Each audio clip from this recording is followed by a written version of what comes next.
j'aimerais, Nicolas, qu'on arrive à ce livre-là. Ça s'appelle Les Serments déchirés. Toutes les rédactions l'ont reçu. Je me suis empressée de le lire parce que je me suis dit deux choses. D'abord, personne n'en avait parlé. Donc ça a été plus ou moins édité dans le plus grand secret, on peut dire ça comme ça. Complètement. Vous êtes quand même conscient, Nicolas, que ce livre va faire grand bruit? Oui. Oui. Je suis comme d'ailleurs funambule par rapport à ce qui s'apprête à arriver, mais je suis comme devant, voilà, je suis en haut d'une montagne et je m'apprête à sauter avec vous ce soir. Parce que c'est une histoire très personnelle, hein, dont on va C'est parler. le moins qu'on puisse dire, oui. Alors, je résume rapidement, pour que les gens nous suivent.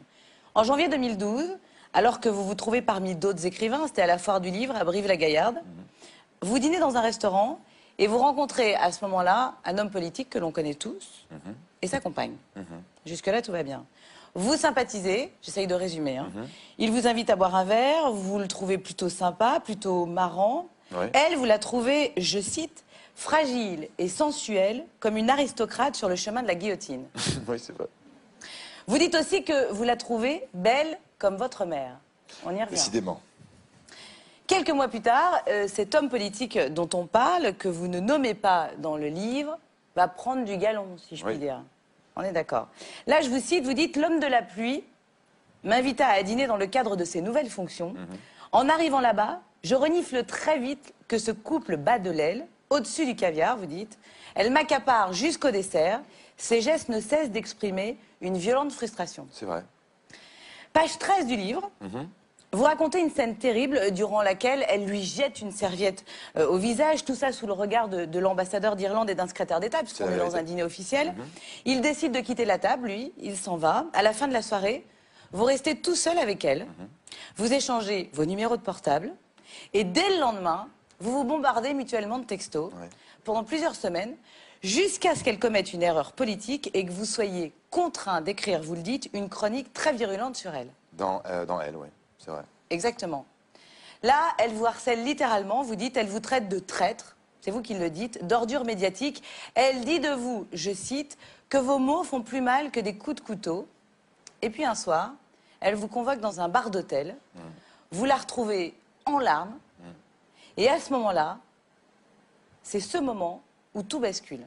Et alors, page 32 du livre, que je remonte, vous écrivez, Nicolas, « Cette femme, pourtant plus âgée que moi, m'envoie des regards d'orpheline. En 2 heures, nous passons des insultes aux tendres griffures dans le dos. C'est une gamine injustement vieillie, mélangeant sa honte au ravissement d'une renaissance. » Bref, en gros, si je traduis, vous entamez une sorte de relation, quoi. Enfin, une relation. J'avance, hein? On est d'accord? Allez-y. Un peu plus tard, vous dites, au bout de quelques jours à peine, elle me parle de se marier secrètement, au Maroc ou en Espagne. Alors là, pour le coup, j'ai un peu halluciné. Obsédée par l'union officielle que l'autre ne lui donnera jamais. À ce moment-là, vous la couvrez de bijoux, de champagne. Vous écrivez, elle est de gauche, comme je suis archevêque. Oui, on vous reconnaît bien là. Et à partir de là, Nicolas, vous allez nous décrire de façon, je dirais, très littéraire et très précise, une passion complètement dingue, à la fois sexuelle, psychanalytique, une passion qui va durer quand même 17 mois exactement, vous le dites, durant lesquels elle va vous quitter 2 fois. Elle quittera aussi son homme politique 2 fois, avant de retomber dans ses bras, au moment où elle apprend d'ailleurs, et vous allez comprendre, cher public, qu'une rumeur circule sur la liaison qu'il entretiendrait avec une actrice française.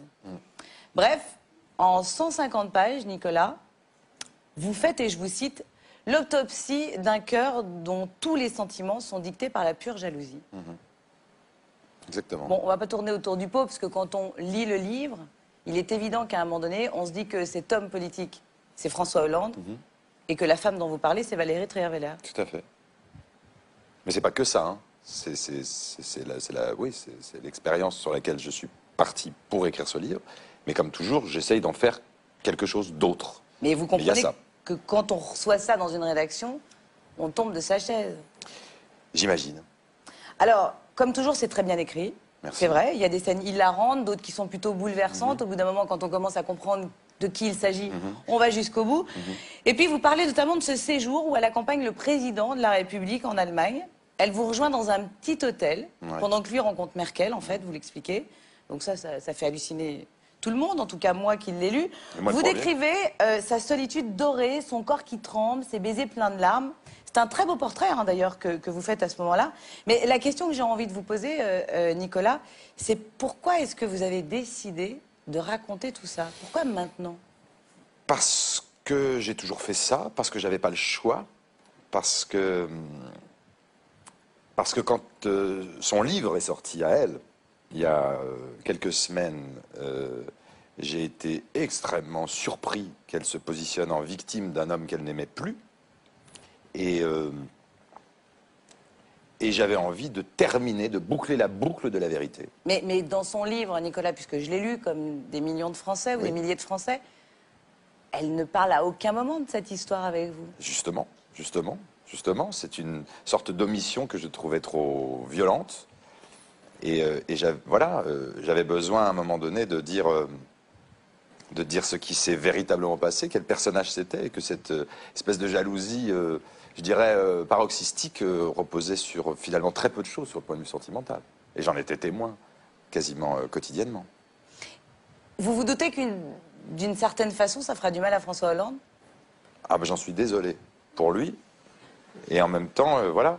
Il y a eu 3 souffrances. La mienne n'est pas un détail. Et ce livre, désormais, je pense, termine la séquence. Mais de façon un peu plus littéraire que ce qu'elle a fait elle-même. Alors, chers téléspectateurs, ça s'appelle Les Serments déchirés aux éditions Flammarion. Nicolas. Le livre sort dans 3 jours. Exactement. Et il était important qu'on en parle sur ce plateau. Je viendrai d'ailleurs, j'en parlerai sur ce plateau et plus sur aucun autre plateau. C'est aussi pour ça que vous aviez décidé de vous taire en cette rentrée et que vous faites un peu votre coming out aujourd'hui, ce soir, sur ce plateau avec ce Je livre. vais disparaître un bon bout de temps, ça c'est certain. Alors, dans cette émission, il y a un autre petit rituel, c'est qu'on demande... Petit malaise quand même qui se balade, hein. Là, hein. Bah, c'est-à-dire que moi, je l'ai découvert hier, donc Ouais. le public le découvre maintenant. Les gens vont forcément... Ils ont pas Bon, fini Nicolas, d'entendre parler. les serments déchirés, on va peut-être expliquer aux gens que... Que quoi? Bah, c'est juste une grosse connerie, quoi. C'est une grosse connerie. En effet, je t'ai proposé... T'as vu que je suis bonne comédienne ou pas? Très bonne Merci. comédienne, Alessandra. Je te Ouais. remercie beaucoup. Ouais. En effet, je me suis permis de te soumettre ce texte d'une fausse interview Ouais. ce soir que tu as divinement interprété parce que c'était ma façon à moi de répondre à la pipolisation de la politique que certains nous imposent. Et voilà, et la société subit de plus en plus, je trouve, un espèce de mélange de totale bouillabaisse entre le privé, le public, le glauque, l'intime. Et évidemment, je n'ai pas écrit ce livre. Je n'ai jamais eu d'aventure avec Valérie Trierweiler pour une raison très profonde, c'est que c'est pas du tout mon genre physiquement. Oh non, oh non, et non. Non, faut arrêter maintenant. Les serments déchirés, non mais... C'est pas mal.